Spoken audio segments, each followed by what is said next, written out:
Tapos sa Merong- Onyx side, kitang-kita pa rin natin yung kung gaano nila kagustong manalo ang binabayasan nilang team. Sumasama sa atin, ganun natin kamahal ang mga fans ng MPL Philippines. And speaking of sides, sa oras na to, Fnatic Onyx Philippines chooses to be in blue side. Ay, okay. Oh.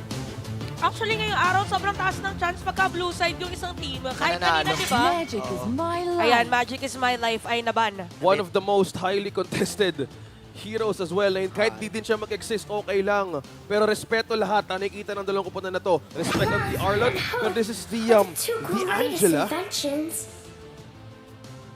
Tama ba? It is. Angela The nga. Angela on the prio pick this time for the blue side. Siguro para dito sa kila Coach Wina at saka kila Coach ito Max, parang wag na muna natin i-reveal yung mga ibang heroes. Basta ang alam natin, kailangan natin na sustain. Oo. Kasi kanina ganun din ba yung nangyari nung kalaban din ng Blacklist yung minatang Evos. See Nung value dumating in sa me? dulo, hindi na mapigilan You should. yung sustain ng hero composition. I am the Speaking of priestess hero of Ayan na. composition, lightning. in most of the The games that we hunter of see, all the evil nakukuha gods. talaga na Sensui yung Fredrin na to. Oh, At quick. yung Edith for Edward, sobrang magagandang place na nagagawa, especially on the front line. It's about the dynamics na pinapagana nila dito. Without the presence of the Matilda and also the Benedetta, free roam ang pwede lang gawin on the front line. Oo. Pero ito yung pwedeng paraan na gawin ng Fnatic Onyx Philippines na pwedeng i-counter against. Ano nga ba? Yeah, quick picks para dito sa Fnatic Onyx. Magla-lock in na ba dito ang Ng Fnatic hero ni Onyx Jem? ng hero ni Jem? Kasi kanina nagka-agawan sila ni Edward eh. Oo. 'Di ba? So, pero usually kapag nag-a-Angela kasi ang Onyx, hindi malabong mag-Masha din to eh. 'Di ba mayroon din sila Ayun nga pala. A flashy Masha Jella or accompaniment. Esmeralda? Parang bigla. Pero ano na sila, nag-terrace na sila. Ito na, kanina binaban kanina si Wala. Ling.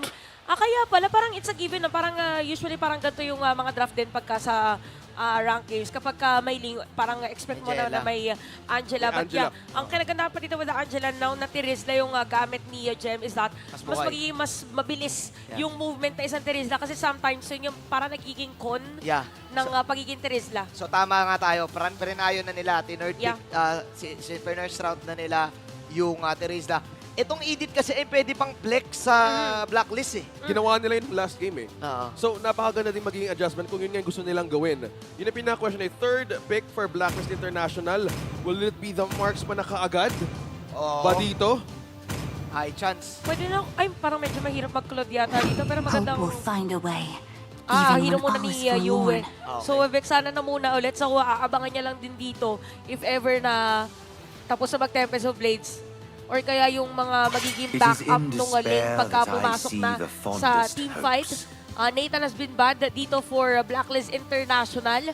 Pwede na ditong mag-specify ng mga bans na ayaw lang nila magamit ni Ohem. Nirespeto na din yung Nathan eh. Ito yung maganda dito. Ubusan, kung Ubusan kanina, marksman. Kung kanina Edward Jem ang ubusan, ngayon marksman ubusan. Ay. Pero may respect pa rin sila dun sa XP. Oo. Si Coach Wynat, respeto pa rin yung CC. O ayaw mo naman na may CC talaga kapag may, ayaw mo na may CC pag link ka. Oo, tsaka parang... Even against Terizla. At saka inaano din nila dito na at least in terms of laning, lalamang si Jem.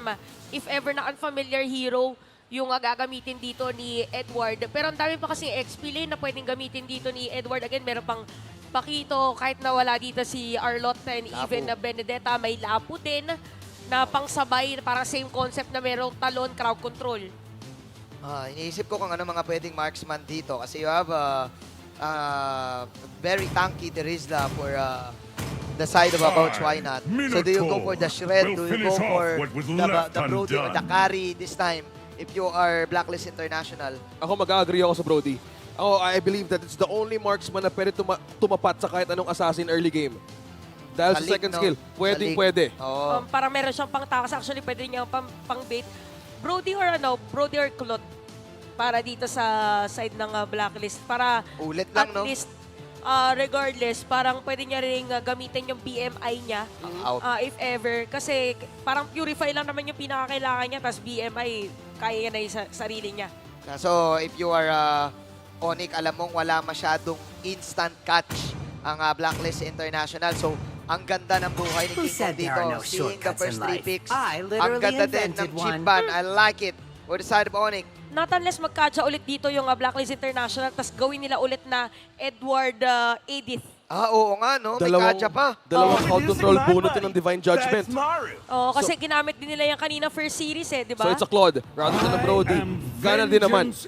And it is a Moskov that I've heard for Ooh. Kelra. Okay. Ang daming ano dito, ang daming global presence ni na Coach. Why not? Moskov Spear, Angela Ulcho! So ano, Franco, Kaja, any?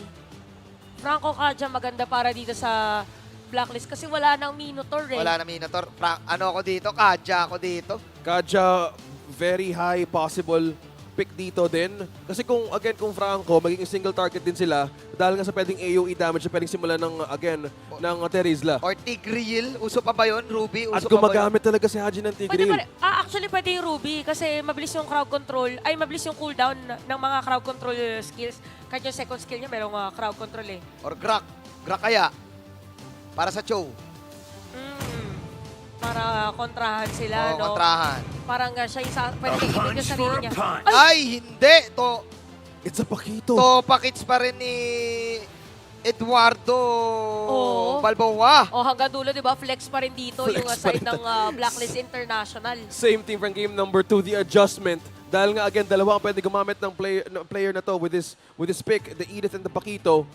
So completely, this is an adjustment pa rin. Pero mas better ang magiging sagot nila dito kasi we're hoping for either for a Franco or even a Grok. Pero sabi kasi ng Blacklist, mawalan tayo ng isang assassin type na galawan Kumbaga, mas gugustuhin nila na makagalaw si Edward ng mga pangmalupitan.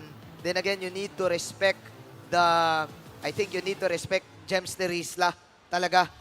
Especially ng game number 1, kitang-kita mo yung kanyang mga malulupit na huli. So if you are Blacklist, you need that purify. At lalong-lalo na may Angela na kasama to. Angela Cho, Angela Ling, Angela Moskov, lahat yan pwedeng saniban ni Super Prince. Dito natin makikita kung paano ang pressure. Kung kanino mo napupunta yung mismong momentum. Dahil nga nagtayo nga tayo ng 1-1, it's game number 3. Eyes on the jungler ngayon ulit. And finally, we're seeing this link again for King Kong. So pwede maging option dito ng Black International is pressure the purple. Yeah. Parang pwede na lang ikutan after that turtle. Or actually, pwede sila mauna. Kasi diba, sa mga turtle, most of the time, doon din sakto nagsaspawn yung purple buff. So pwedeng unahan, silipin muna nila doon sa purple buff or kaya abangan nila bago kuhanin agad. So more on pagbalik buhay dito para sa ibang mga players ng Fnatic Onyx with talent na pinili din nila on the emblem. So for Blacklist International dito, expect na si Edward ay hahabol agad doon sa mga pwedeng puntahan dito ng Fnatic Onyx. Malalim si Ascarela. Again, getting vision for Fnatic Onyx Philippines. And also eyes on the purple buff din na pwede mo kuha ni Fredrin. So, same thing. So, kailangan din nila bantayan kung ano yung movement din because yun yung pwede maging data na mas malakas na info for this link. Hindi mo dapat ma-disturb early game. Dahil as you said, madami pwede maging contention or even they can force this one out na pwedeng gamitin against King Kong. Alam mo parang since parehas na naka-Brave Smite dito si Jem tsaka si Super Friends, feeling ko silang dalawa yung magko-combo, hindi pa muna siya Angeling. Mamaya Dalawang pa. Brave Smite. Imagine that on how the penalty zone will work. Oo, ano yan talagang gera ka. May passive pa yung yung Terizla. Yung body of Smith. Pag sumanib pa yung Jella, yun na yun. Tapos kung sino pang tatamaan para meron pang slow doon sa Kunachi. skills nung Angela. Kaya maingat din, parang pansin nyo, hindi masyadong agree din si Edward sa Pakito kasi hindi ganun kakunat din yung hero niya. Nambibait din siya Nambibait din siya na. Okay, baba natin yung Super Prince. 1-2 punch, 1-2. 4 punches. Ay! Okay, EG Boy. Grabe naman yun. Napakagandang lapag to hold as well. Pero si Aji nakita pala din ng isa. Babanatan si King Kong. Wala doon si King Kong. Ultimate. Tempest of Blaze Flicker in for Edward. Huhuliin. At ang ganda ng amba ng Blacklist dito. Laban na. Ito na yung sinasabi natin. Gem with the Angela, Super Prince and Gem. Pero bitin yung follow-up damage. Escalera. Uy, hindi nakakaw pa yung Cyclone. Ay, look at that. Sensui with the kill at nanakawan pa nila. Si King Kong ng purple. Meanwhile, si King Kong nandun sa kabilang purple naman. Ito na yung sinasabi natin kanina na expect na sasama talaga si Edward sa teamfight. Oh my glove, hindi niya nakuha. Hindi. Nakuha na yung maliit. Naamoy ni Yue din. Ibig sabihin, walang purple si King Kong dito. So, alam niyo naman yung minigame ng Ling. No purple, hard game. At ang ganda din ang pwesto ni Yue na nabigay kaagad ng vision sa Blacklist International and freely, an objective is now taken by Edward. Grabe din kanina yung pag-signal ng opportunity, flicker to flicker, yung gera on how they want to take advantage kung sino may maligaw and be and out of position sa Fnatic Onyx Philippines. Sigurado ko agad dahil yung damage ngayon ng code. Lumalabas din kasi. Oo. Oo nga pala, Edward Balboa. Balboa na to eh. Oh, Terry Bogard pa yung skin niya. Tsaka gamit na gamit kasi yung lethal ignition. Kaya din para sabihin na natin, pindot na pindot Oo. si Kuya Edward kanina. Parang ako kung papapiliin ako, pagkakalabanin ko si Edward, pipili na lang ako kung Paquito ba o Benedetta ang babanat sa akin. Pero parang masakit talaga yung Paquito eh. Parang, ewan ko ba, may iba siyang ganap dyan eh. And the mastery with Edward on this hero, talagang hindi pa rin talaga. Again, nawawala. It's still just the consistency of this player on how he wants to pull this Paquito off. Again, he's against Gem at kailangan maganda din pag-zone out. So ito slowly they want to play the pressure game against this lane. And also, hindi din kailangan pabayaan yung gold lane. Yung Moskov din no? So ito yung kailangan nilang tingnan approaching mid-game. Yung kung nakaipon ka ng gamit doon at pabayaan nila, delikado din yun eh. Deliction. Ang investment dito ng Fnatic Onyx ay yung Angela scaling, I think, in the late game. Yung survivability nila kapag go-go. Oh, sakit pare! Edward. Oh, hindi na retry. Hindi din na retry. Another purple na nakuha against King Kong. At dito na natin masasabing lamang na ng matindi ang Blacklist International sa 4 minutes 44 seconds. Dalawang purple na nanakaw nila kay King Kong. Tsaka 2.3k gold lead na siya. Tsaka yung magkakakuha kasi nila ng purple buff, hindi nagkakaroon ng trade dito si King Kong or anything. So, kung ikaw kung Okay. ikaw ay Fnatic Onyx, pwede ka mag-shift na. Pwedeng samahan muna dito ni King Kong si Kelra para makapag-push sa other lanes or actually kahit lane dito ni Gem at hindi mo na rin ipilit na magkaroon ng teamfight. Pero talagang play na play ngayon. play, oo. Si Kuya Edward, sisilip na naman dapat sana. Okay may Tempest of Blades Retribution si King Kong ngayon Then King Kong, go for it. Hindi na pumayag. Si Shinsui, eto na yung mga setup. Pero may knock-up counter go. Tempest of Blades with the Angela. Medyo masakit si King Kong ngayon. Pero may taunters. Mga kill dito. This time ang Onyx. Mawala si Yue. Medyo makunat na ngayon si Jem. Pero binabanatan pa rin ni Haji. 1 for 1. Make that a 2 for 1. Nakakill pa pala si Edward.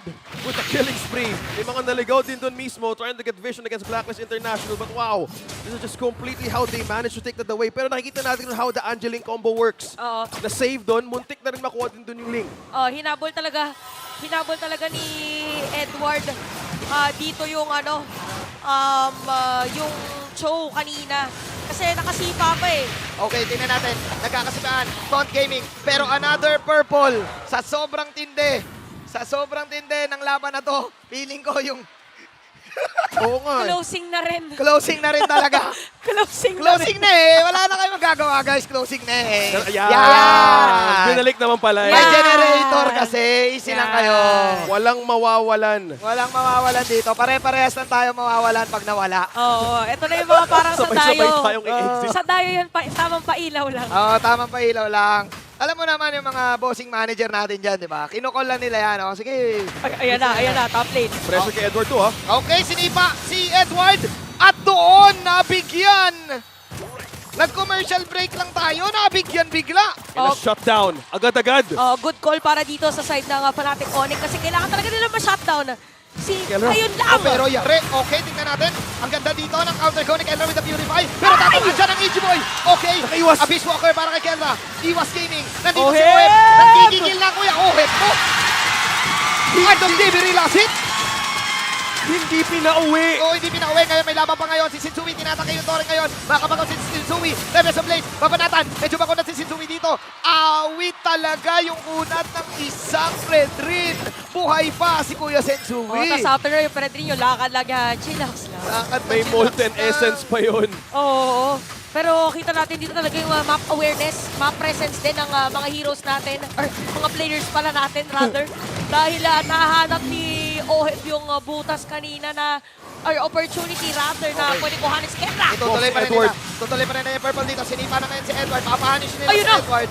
Another kill. That is Another shutdown para kay Edward.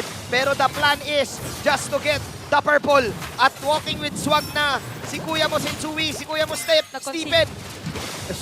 Isa na namang objective, a purple buff taken out. Ayun na naman. Of King. Ayan. Masyado kayo nagre-react eh. Kasi kailangan dito black and white kung sino nga ba talaga lamang. Tama ka naman eh. Pati kasi yung effects. Ah. Ayan, may effects. Yan. Ayan. Ayan ang Ginigising lang. Yan ang Dapat pagka complete, gumagano, sisigaw tayo agad lahat para ihilawan. yan yung complete 4D experience. Oo.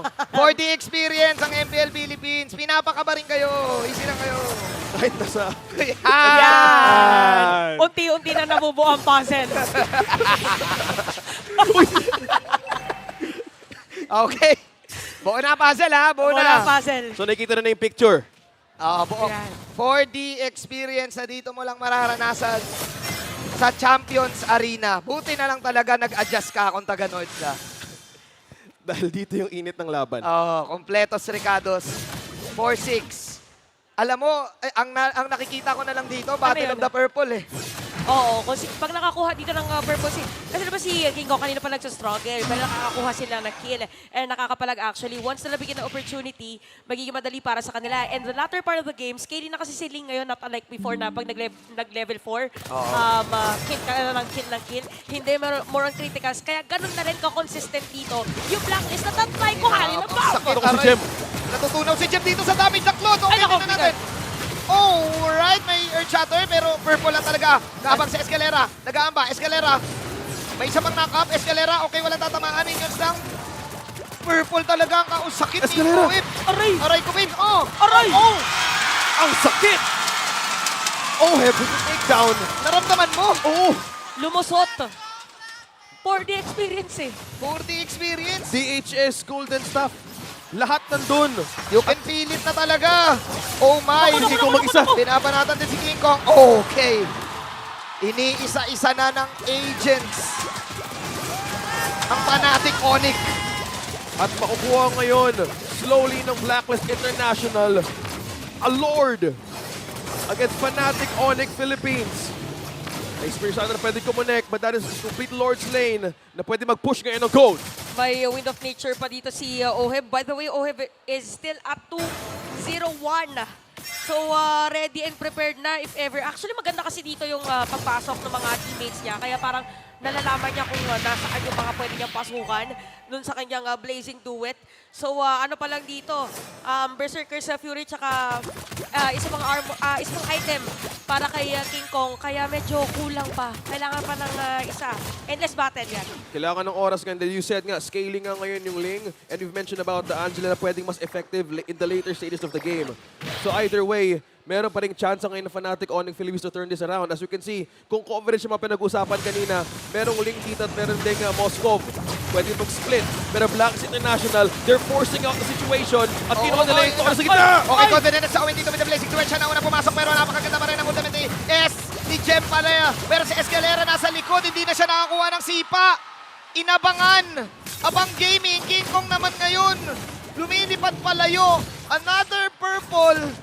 At ay, pati Flicker. orange ayaw. Pati orange ayaw ibigay. Ayaw talaga nila ibigay yung buff na to! Edward! Supra naman yun. Calculated kung saan pupunta dito. Alam kasi na walang purple buff. What's next? Yung orange buff. So, diretso tayo doon. And we have to comment yung protecta na ginagawa dito kay Oheb. Wala makalapit talaga. Supposedly yung gusto gawin ni Escalera eh, masipa siya. Pero hindi! Aray Oh, ko, Will. Jem. Okay. Ang sakit na talaga ni Oheb dito at protektodo. At isa sa mga strength ni Oheb Ay, dito, nag-conceal pa. kapag alam niyang malakas siya, talagang protektodo siya ng mga kampi niya. To the point na siya na yung gumagawa ng play mag-isa. Grabe yung pag-force out nila dito sa lahat ng resources. Even against this Ling, King Kong, ang hirap i-pull off ng Ling. Ang hirap, oo. With this lead of 8.5k, isang toro na naman ang kukunin ng Blacklist International sa taas. Pero walang minions. May win condition kasi yung Link kapag kapag ipipik mo talaga, and ang problem, isang beses lang nakuha ni King Kong yung purple eh. Oh, tapos natatimingan pa. Actually, kahit yung ibang resources, mahirap na rin na i-secure dito ng side ng Fnatic Onyx kasi sira na rin yung dalawang inhibitor turret. So, malayo pa na kailangan niyang puntahan para makahabol dito sa team fight. At kapag ganito na rin yung itsura ng base ng Fnatic Onyx, medyo konti na lang din yung wall na pwedeng puntahan ni King Kong. So, kailangan na rin i-force na makaipit. If dinaanan na lang. Oo, nakita nila yun eh, pero wala na silang pakialam sa nararamdaman. Disiplina. Ito na naman, ito na naman. Uy, kita niya yan. Oh, sa harap din Nakita- mismo ni King Kong. nakita mo, Isa namang purple. Tinutusok yung bato. Nanggigigil na. Inaalog din na yung pader eh. Doon din mo na mismo natin nakita another purple na naman ang nakuha. For Ayun, the oh. sling. Pati na rin ang orange. Itadamay na rin. We have 4 seconds for this Lord. Oh my, wala nang buff na nakuha dito. Drained out. Oo, mahirap to para sa kanya. Kaya maho-force dito si Kelra na mag-clear muna ng minion wave. Yeah. Doon sa may bandang itaas. Sakit mo, aray ko po. Aray ko, Blaster. And that's at the Risla down. Makunat dapat ang Derisla. So meaning bad news to. Para sa side na Fnatic Onyx. Ito na ba redemption ni King Kong?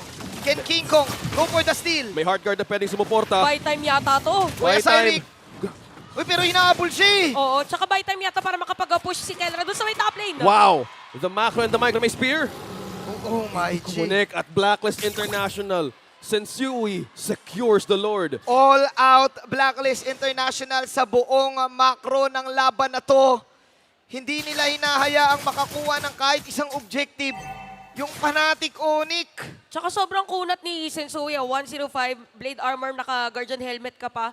So mataas din yung level mo. So napakahirap kay King Kong dito na parang itry na mag-contest. Kaya kung mapansin natin, parang kailangan niya palang +1 if ever. Kaya there is a Lord para dito sa Blacklist International sitting at 9.8k gold lead.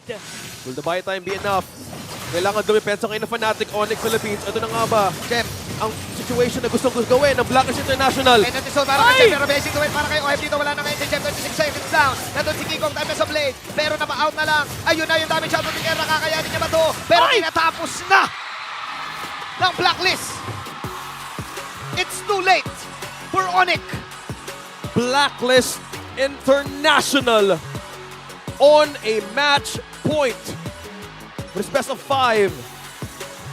Grabe yung naging simula nito on how they forced out Fnatic Onyx Philippines and King Kong on that lane.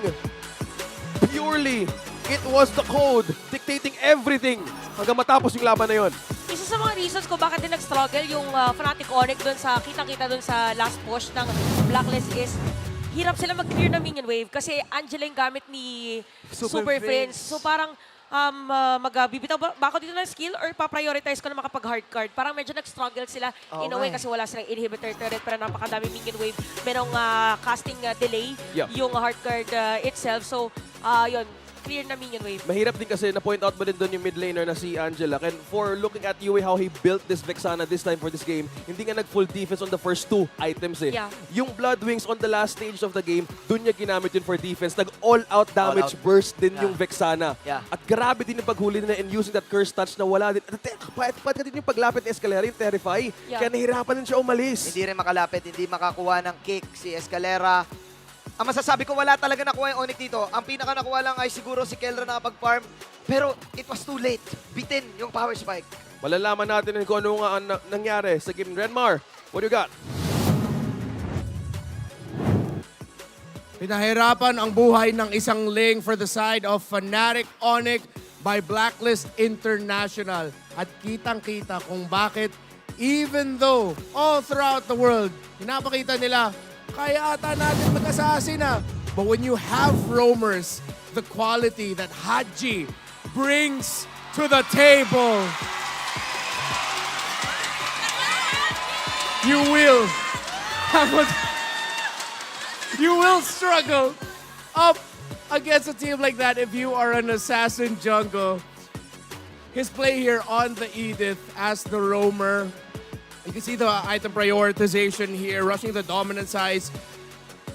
Well, still respecting the regen that Fnatic Onyx can bring to the table. And then, of course, rushing the blade armor.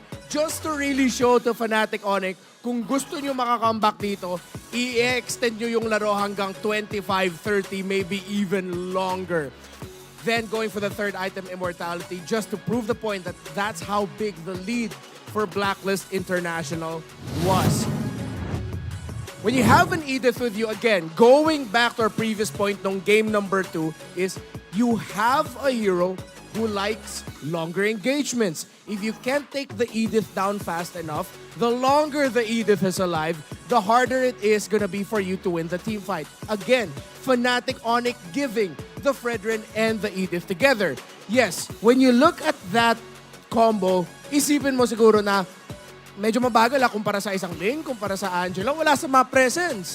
But you don't need that much. If you're Blacklist International, as long as you control the middle of the map, makontrol nyo yung minion waves, mahinto nyo yung pag-entry ni Escalera, then you won't be able to do the global map presence that you can do as an Angela, as a Ling. That's why at the same time, as much as you also need to commend Haji, the MVP of the game, 100% kill participation. Maganda yung mga engagements niya with the Earth Shatter flickers, katulad na pinakita niyo doon. And of course, the onwards, yung tinatawag natin suplex. His pairing with Yue as the Vexana yet again really stops Fnatic Onyx from getting the engagements at saka yung mga umpisa sa mga laban na gusto nila. Every time you'd see Escalera would want to get a pick-off, would want to get a knock-up.